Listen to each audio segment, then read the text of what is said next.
Drugs కేసులో heroine చార్మిని విచారిస్తుంది SIT. గంటకు పైగా చార్మిని ప్రశ్నిస్తున్నారు అధికారులు. హైకోర్టు సూచనలతోనే చార్మిని విచారించేందుకు 4 మహిళా అధికారుల టీంను ఏర్పాటు చేశారు.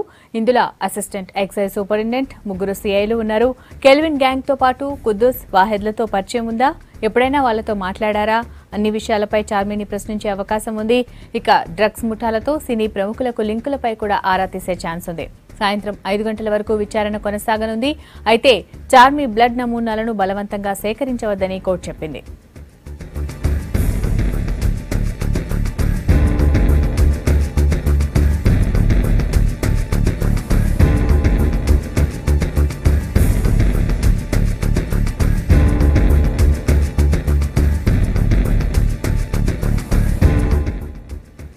డ్రగ్స్ దందా కేసు విచారణ మీద అభ్యంతరం వ్యక్తం చేస్తూ మొన్న హైకోర్టులో పిటిషన్ వేసింది చార్మి. సిట్ విచారణ సక్రమంగా లేదని, బలవంతంగా శాంపిల్స్ తీసుకుంటున్నారని కోర్టులో చెప్పింది. చార్మి పిటిషన్ మీద హైకోర్టులో నిన్న వాదనలు జరిగినాయి. చార్మి తరపున వాదనలు వినిపించిన లాయర్ చార్మికి సమాజంలో గౌరవ మర్యాదలు ఉన్నాయని, పెళ్లి కూడా కాని ఆమెపై నిందలు మంచిది కాదన్నారు. బలవంతపు బ్లడ్ శాంపిల్స్ సేకరణ వద్దన్నారు. చట్టానికి వ్యతిరేకంగా జరుగుతున్న సిట్ విచారణ న్యాయబద్ధంగా ఉండాలని కోర్టును కోరారు. అయితే డ్రగ్ కేసు విచారణల చార్మి సాక్షిగా మాత్రమే వస్తున్నారని, ఆమె గౌరవానికి ఎక్కడా భంగం కలగదని సిట్ తరఫు లాయర్ హైకోర్టులో చెప్పారు. అంతేకాదు, చార్మి సిట్ ముందుకు వచ్చేందుకు ఇబ్బందిగా ఉంటే ఆమె చెప్పిన ప్లేస్కే వెళ్లి విచారిస్తామన్నారు. 2 వర్గాల వాదనలు విన్న హైకోర్టు ఉదయం 10 నుంచి సాయంత్రం 5 వరకు చార్మిని సిట్ ప్రశ్నించవచ్చని చెప్పింది. బలవంతంగా బ్లడ్ శాంపిల్స్ తీసుకోవద్దని స్పష్టం చేసింది.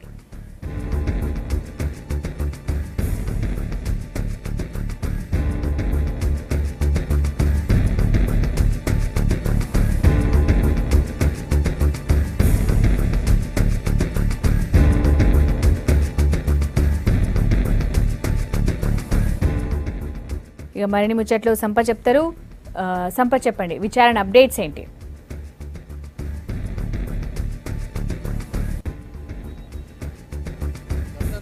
చార్మి విచారణ కొనసాగుతుంది. దీంట్లో ప్రైమరీగా మొదటి నుంచి చెప్తున్నట్టుగా కెల్విన్ కాల్ డాటాను బేస్ చేసుకుని, అట్లాగే ఆయన వాట్సాప్ మెసేజెస్, డార్క్ నెట్లలో డ్రగ్స్ పర్చేజ్ చేసే ముందు బుకింగ్ చేసినప్పుడు ఏ పేర్లపైన మెన్షన్ చేస్తూ, ఎందుకంటే డార్క్ వెబ్సైట్లో ఒకసారి డ్రగ్స్ పర్చేజ్ చేసేటప్పుడు డ్రగ్స్ ఫలానా కొకైన్ ఫర్ సంబడి అట్లా పేర్లను మెన్షన్ చేస్తూ డ్రగ్స్ బుక్ చేసినట్టుగా పోలీసులు ఫైండ్ అవుట్ చేశారు. అట్లాగే మోడస్ ఆపరెండిని ఎక్కువగా దీంట్లో ఫైండ్ అవుట్ చేశారు. ఒకటి ఏంటంటే, దీంట్లో వెబ్సైట్లో బుక్ చేసిన తర్వాత మెయిలింగ్ అడ్రస్ ఇవ్వాల్సి ఉంటుంది. మెయిలింగ్ అడ్రస్ చాలా వరకు ఈ సినిమా ఇండస్ట్రీకి సంబంధించిన తారల అడ్రస్ ఉన్నట్టుగా పోలీసులు ఫైండ్ అవుట్ చేశారు. డ్రగ్స్ సప్లై చేసేటప్పుడు ఆయా అడ్రస్లోనే డ్రగ్స్ ఎక్కువగా సప్లై అయ్యేది పోలీసులు ఫైండ్ అవుట్ చేశారు. దాన్ని బేస్ చేసుకొని ఒక ఎవిడెన్స్, అట్లాగే వాట్సాప్లో చిట్ చాట్ చేసే టైంలో వాళ్ళు పెట్టినటువంటి సంభాషణలు, అట్లాగే ఫోన్ కాల్ డాటాలో ఫోన్ నెంబర్లను, ఈ 3 ఆధారాలని బేస్ చేసుకొని ఇన్వెస్టిగేషన్ స్టార్ట్ చేశారు. దాన్ని బేస్ చేసుకునే ప్రైమరీ ఎవిడెన్సెస్ని, వాళ్ళకి సంబంధించిన ఆధారాలు, ఎవరైతే ఇప్పటిదాకా విచారణకు హాజరవుతున్నట్టు పూరి జగన్నాథ్, సుబ్బరాజు, తరుణ్, నవదీప్, అట్లాగే చిన్న, శ్యామ్కే నాయుడు, ఈరోజు అటెండెంట్ చార్మి, వీళ్ళందరూ కూడా ఫోన్ కాల్ డాటాలో ఉన్నారు. అట్లాగే మన జ్యోతిలక్ష్మి సినిమా టేకింగ్ టైంలో, అట్లాగే ఆడియో లాంచింగ్లో, ఆ సినిమా నిర్మాణ టైంలో మొత్తం కూడా ఈ టీం అంతా ఎక్కువగా క్లోజ్గా మూవ్ అయింది, అసోసియేట్గా మూవ్ అయింది కెల్విన్కి అనే విషయాన్ని ఫైండ్ అవుట్ చేశారు. అట్లాగే జూనియర్ ఆర్టిస్ట్గా మెంబర్షిప్ తీసుకున్న తర్వాత సినిమాల్లో ఆఫర్ ఇచ్చేందుకు కూడా కొంత సంభాషణలు జరిగినట్టుగా ఫైండ్ అవుట్ చేశారు. ఇక ప్రతి వాళ్ళ కాంటాక్ట్ను, చార్మి దాదా అనే పేరుతో దాన్ని సేవ్ చేశారు. సేవ్ చేసి రెగ్యులర్గా వాట్సాప్లో సంభాషణలు చేసే సందర్భంలో డ్రగ్స్ సంబంధించిన ప్రస్తావన వచ్చింది అనేది పోలీసులు ప్రైమరీగా చెప్తున్నారు. దానికి సంబంధించిన ఆధారాలు కూడా వాళ్ళ దగ్గర ఉన్నాయంటున్నారు. ఇక దాంతో పాటుగా ఫోటో ఎవిడెన్సెస్, ఎక్కువగా వీళ్ళు ఇమేజెస్లో కెల్విన్తో పాటుగా దిగినటువంటి ఫోటోలు ఈవెంట్లలో, పబ్బుల్లో, పార్టీల్లో, రెగ్యులర్గా ఉన్నటువంటి సినిమా షూటింగ్ల టైంలో వాళ్ళతో దిగినటువంటి ఫోటో ఎవిడెన్సెస్ని కూడా తన మొబైల్లో ఉన్నటువంటి ఫోటో ఎవిడెన్సెస్ని, అట్లాగే సోషల్ మీడియాలో ఫేస్బుక్ కావచ్చు తను మెయింటైన్ చేసిన అకౌంట్లో, ఫోన్ బుక్స్లో మొత్తం కూడా ఇమేజెస్ని ఫైండ్ అవుట్ చేశారు. ఇమేజెస్తో పాటుగా కాంటాక్ట్స్, ఫోన్ కాల్ డాటాలో ఉన్నటువంటి కాంటాక్ట్ను, అట్లాగే ఇతర సమాచారాలని పూర్తిస్థాయిలో సేకరించారు.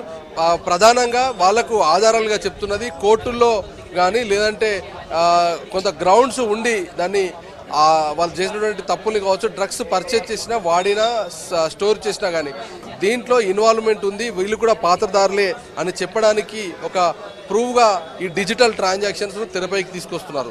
డిజిటల్ ట్రాన్సాక్షన్స్లో వాళ్ళ డబ్బుల్ని వాళ్ళ ఖాతాల నుంచి వేరే అకౌంట్స్కి ట్రాన్స్ఫర్ చేసినప్పుడు ఏ అకౌంట్ల నుంచి వెళ్ళాయి, ఏ అకౌంట్స్ నుంచి డబ్బులు దేనికోసం వెళ్ళాయి, ఎవరికి వెళ్ళాయి అనే విషయం పైన చేస్తున్నారు. ఎందుకంటే దీనికోసం ఇప్పటికే దాదాపు వేరే డార్క్ వెబ్సైట్లను కౌంటర్గా నెదర్లాండ్లో కొన్ని వెబ్సైట్లను ఏర్పాటు చేసినట్టు తెలుస్తుంది. అక్కడ ఉన్నటువంటి అధికారులతో కూడా ఇక్కడ ఉన్నటువంటి ఎక్సైజ్ అండ్ ఎన్ఫోర్స్మెంట్ అధికారులు మాట్లాడుతున్నారు. ఎందుకంటే డార్క్ వెబ్సైట్లోకి ఎంటర్ కావాలంటే ఆ పాస్వర్డ్ కొంతమంది పర్టికులర్ ఎవరైతే డ్రగ్ పెడ్లర్స్ ఆ డార్క్ వెబ్సైట్స్ ఫైండ్ అవుట్ చేసినటువంటి డ్రగ్ పెడ్లర్లకు మాత్రమే ఎక్కువగా ఈ డ్రగ్స్ వెబ్సైట్స్లోకి అలో అయ్యే పరిస్థితి ఉంటుంది.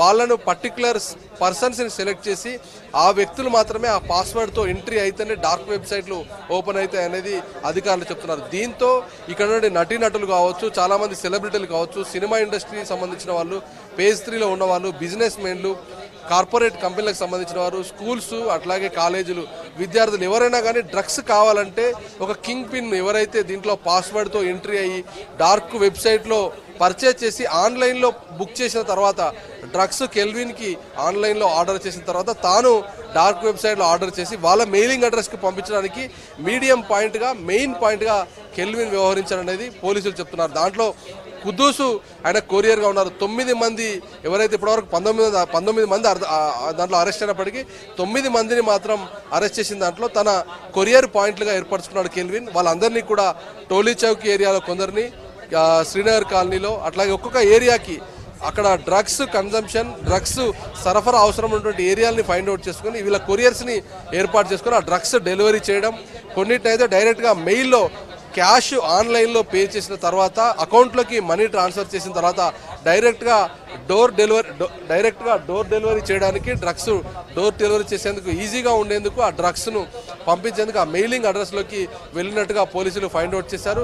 ఏదేమైనా మొత్తం ఆధారాలను సేకరించిన తర్వాత primary evidences kelvin and team ఇప్పటివరకు అరెస్ట్ అయిన 19 మంది స్టేట్మెంట్లను రికార్డ్ చేసిన తర్వాత గ్రౌండ్స్ని ప్రిపేర్ చేసిన తర్వాతనే ఆ గ్రౌండ్స్ను బేస్ చేసుకొని పిలిచినట్టు తెలుస్తుంది. చార్మి కూడా డ్రగ్స్ కన్జ్యూమ్ చేసింది అనేది పోలీసుల ప్రధాన ఆరోపణ. వీళ్ళు డ్రగ్స్ అమ్మకపోయినా, కొనకపోయినా, నిల్వ ఉంచకపోయినా డ్రగ్స్ వాడడంతో పాటుగా డ్రగ్స్ను కొందరికి ఆఫర్ చేశారని పోలీసులు చెప్తున్నారు.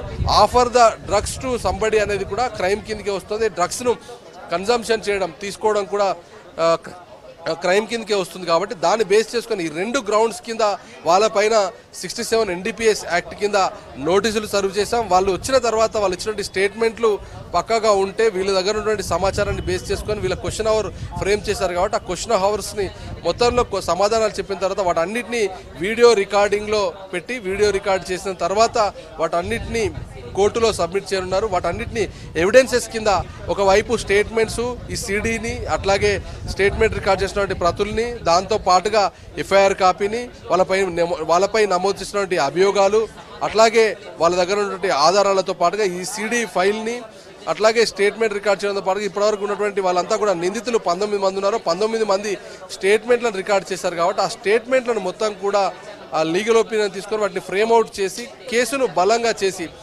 ఇప్పటివరకు అరెస్ట్ అయిన వాళ్లకు బెయిల్ రాకుండా ఉండేందుకు, అట్లాగే వీళ్ళు ఎవరైతే ఉన్న వాళ్ళు ఉన్నారో ఇప్పటివరకు విచారణ ఎదుర్కొంటున్న వాళ్ళు నిందితులు కావచ్చు, సాక్షులు కావచ్చు, బాధితులు కావచ్చు, వాళ్ళని ఏ కోటాలో పెట్టాలి, వాళ్ళని విచారణ చేసిన తర్వాత వాళ్ళ రోల్ ఏంటి, ఇవన్నీ తీసుకున్న తర్వాత వాటిని బేస్ చేసుకొని కేసులో ముందుకు వెళ్ళనున్నారు. ఇప్పటికే దాదాపు 6 నుంచి 7 మంది నటినట్ల వరకు ప్రశ్నించారు. అట్లాగే ఇంజనీరింగ్ కాలేజీలకు సంబంధించి కూడా కొన్ని ప్రాంతాల్లో కొన్ని కాలేజెస్ మూతపడ్డటువంటి కాలేజెస్ని ఎంగేజ్ చేసుకొని కౌన్సిలర్స్ని, ఎడ్యుకేషన్ డిపార్ట్మెంట్లో ఉన్నటువంటి DEO rank and above rank వాళ్ళను, అట్లాగే సైకలాజిస్టులను మొత్తం కూడా వాళ్ళని బేస్ చేసుకొని ఎంక్వైరీ చేస్తున్నారు. చార్మి ఎంక్వైరీలో ప్రధానంగా డ్రగ్స్ తీసుకున్నది, డ్రగ్స్ ఆఫర్ వేరే వాళ్ళకి చేసింది అనేది అధికారులు చేస్తున్నటువంటి ప్రధాన ఆరోపణ. దాన్ని బేస్ చేసుకునే క్వశ్చనింగ్ నడుస్తుంది. ఇప్పటికే blood sample collection, nails collection సంబంధించిన దాంట్లో కోర్టు క్లారిటీ ఇచ్చింది. కాబట్టి వాళ్ళ అంగీకారం లేకుండా తీసుకోవడానికి వీల్లేదన్నారు. కానీ పోలీసులు ఇప్పటికే కౌంటర్గా, ఎందుకంటే ఒకవైపు సోషల్ మీడియాలో రామ్ గోపాల్ వర్మ కావచ్చు, సినిమా ఇండస్ట్రీకి సంబంధించిన వాళ్ళు చాలామంది కాంట్రవర్సీ స్టేట్మెంట్లు ఒకవైపు పెడుతున్నారు, ఒకవైపు ఇన్వెస్టిగేషన్ నడుస్తుంది, మరోవైపు అడ్వకేట్లు కొన్ని కౌంటర్లు ఇస్తున్నారు, కొంతమంది రాజకీయ నేతలు ఈ వ్యవహారంపై మాట్లాడుతున్నారు, మరికొంతమంది నిన్న చార్మి కోర్టు మెట్లెక్కింది, పోలీసులకు సవాల్ విసురుతున్నారు. సో ఇట్లాంటి టైంలో పక్కాగా కేసులో అన్ని గ్రౌండ్స్ను చూసుకొని ఎక్కడ ఇబ్బందులు రాకుండా, లీగల్ ఇష్యూస్ రాకుండా వెళ్లేందుకు ఎట్లా వ్యవహరించాలని దానిపైన ఇప్పటికే పోలీసు ఉన్నతాధికారులతో, డీజీపీతో అకున్ సబర్వాల్, అట్లాగే సిపి మహేందర్ రెడ్డి దీంట్లో నేతృత్వం వహిస్తూ దీనికి మొత్తం కూడా ఒక టీం వర్కౌట్ చేస్తూ దీనిపైన ఎక్సర్సైజ్ చేస్తున్నారు. అట్లాగే ఇప్పటిదాకా డ్రగ్స్ కేసుల్లో షార్ప్గా వ్యవహరించి, డ్రగ్స్ కేసుల్లో కన్విక్షన్స్ పడేలా చేసి, ఈ కేసుల్లో ఆధారాల సేకరణ కావచ్చు, స్టేట్మెంట్ రికార్డుల్లో కావచ్చు, అట్లాగే సైంటిఫిక్ ఎవిడెన్సెస్ ఎట్లా కలెక్ట్ చేయాలనే విషయం పైన దేశవ్యాప్తంగా అట్లాగే ఇతర దేశాల్లో ఎట్లాంటి మెథడ్ని, ప్రాసెస్ని ఫాలో అయ్యారు, ఆ ప్రాసెస్ ఎట్లా మనం ఫాలో అవ్వాలనే విషయం పైన అధికారులు ఎక్సర్సైజ్ చేస్తున్నారు. దీంట్లో భాగంగానే ఢిల్లీలో ఉన్నటువంటి డోపింగ్ టెస్ట్ మిషన్ను హైదరాబాద్కు పంపించాలనేటువంటి ఒక లేఖను రాశారు. ఆ డోపింగ్ టెస్ట్ మిషన్ వచ్చిన తర్వాత కూడా కోర్టులో ఒక పిటిషన్ వేసి వీళ్ళందరినీ టెస్ట్ చేయనున్నారు. గతంలో ఎప్పుడూ కూడా కేవలం డ్రగ్స్ కేసులో అరెస్ట్ అయిన తర్వాత రిమాండ్ చేయడం, ఆ తర్వాత వాళ్ళు బెయిల్ తీసుకొని బయటకు రావడం అనేది రెగ్యులర్ ప్రాసెస్లో జరుగుతుంది. కానీ ఈసారి విచారణ ఎదుర్కొంటున్న వాళ్ళు, రెడ్ హ్యాండెడ్గా పట్టుబడి అరెస్ట్ అయిన వాళ్ళు, వాళ్ళందరిపైన ఆధారాలు సేకరించి వాటన్నిటిని సబ్మిట్ చేసి కోర్టులో ఇన్వెస్టిగేషన్ బలంగా వాళ్ళ గ్రౌండ్స్ని వినిపించి, అట్లాగే ఆధారాలను మొత్తం కూడా కోర్టు ముందు ఉంచి వాళ్ళ కన్విక్షన్ పడేలా చేయాలనేదే పోలీసుల మెయిన్ టార్గెట్ తెలుస్తుంది. ఎందుకంటే డార్క్ వెబ్సైట్లను పట్టుకోవడం మెయిన్గా పోలీసులకు తలనొప్పిగా మారుతుంది. దీంతోనే ఆ డార్క్ వెబ్సైట్లు ఏమేమి ఉన్నాయి, ఎక్కడెక్కడ డ్రగ్స్ను ప్లేస్ ఆఫ్ ఆర్డర్ చేసేవాళ్ళనే విషయాన్ని తెలుసుకోవడం కోసమే ఈ మొత్తం మోడస్ ఆపరెండి చేస్తున్నారనేది పోలీసులు చెప్తున్నారు. సంపత్, ఇప్పుడు హైకోర్టు ఆదేశాల ప్రకారం ఇవాళ 5 గంటల వరకు మాత్రమే విచారణ ముగించాలి. మరి రేపు కూడా మళ్ళీ చార్మిని విచారించే అవకాశం ఉందా?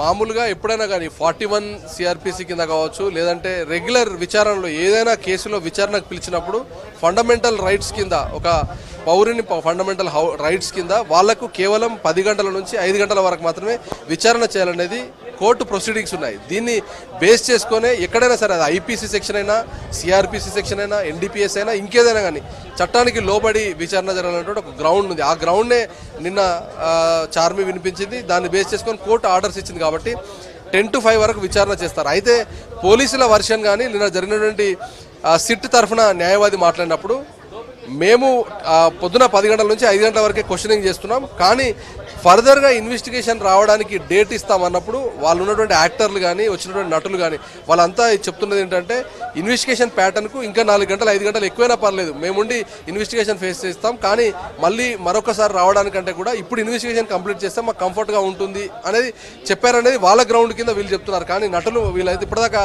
ఉన్నటువంటి యాక్టర్లు మాత్రం మమ్మల్ని కావాలని వేధింపులకు గురి చేస్తున్నారు, అర్ధరాత్రి దాకా విచారణ పేరుతో వేధింపులకు గురి చేస్తున్నారు. సో ఈరోజు చార్మి విచారణ కూడా మీరు అన్నట్టుగా మార్నింగ్ 10 నుంచి 5 దాకా విచారించినా కానీ తర్వాత ఒకవేళ హవర్స్ సరిపోకపోయినా పోలీసులకు ఇంకా విచారించాల్సిన అంశాలు మిగిలి ఉంటే మరొక డేట్ ఇచ్చే అవకాశం ఉంది. ఎందుకంటే ఇప్పటికే పూరి జగన్నాథ్ మరోసారి ఆగస్టు 3న హాజరు కావాలనే విషయాన్ని ఓవరాల్గా ఇప్పటికే పోలీసులు చెప్పారు. కాబట్టి చార్మికి కూడా నెక్స్ట్ డేట్ ఇచ్చే అవకాశం ఉంది. వాళ్లకు కావాల్సిన సమాచారం రాకపోయినా, అడిషనల్ ఇన్ఫర్మేషన్ కావాలనుకున్నా, కేసులో మరికొన్ని ఇష్యూస్ ఎప్పుడైనా వచ్చినప్పుడు చార్మి హాజరు కావాల్సిన అవసరం ఉంటే దాన్ని ఇన్వెస్టిగేషన్ కంప్లీట్ అయిన తర్వాత ఒక ఫార్మాట్ ఉంటుంది. ఫార్మాట్లో ఫిలప్ చేసిన తర్వాత తన అంగీకారం ప్రకారంగా ఫలానా స్టేట్మెంట్లు, ఫలానా అధికారుల ఆధ్వర్యంలో విచారణకు నేను మనస్ఫూర్తిగా నా అంతటా నేనే వచ్చి విచారణకు హాజరయ్యాను, కేసులో నాకు తెలిసిన విషయాలు అన్నింటినీ చెప్పాననే విషయాన్ని కొన్ని ఎండార్స్మెంట్ ఇవ్వడం అంటారు. ఎండార్స్మెంట్ ఇచ్చిన తర్వాత, ఎండార్స్మెంట్ తీసుకున్న తర్వాత ఒకవేళ నెక్స్ట్ ఫర్దర్గా ఇన్వెస్టిగేషన్ హాజరు కావాలన్నట్టు